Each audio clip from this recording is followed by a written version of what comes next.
How to make Wix website mobile friendly.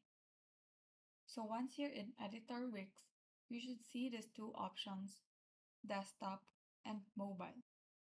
So currently we are in desktop mode, but since we want to know if our website is mobile friendly, we should switch to mobile mode. So this is how the website will look like when viewed from a mobile device. So you can still edit the website if there are margins, lines, shapes, or sizes that does not fit or that does not look good when using a mobile device. So it is also important to take note of the font styles and font sizes used, as some may be difficult to read.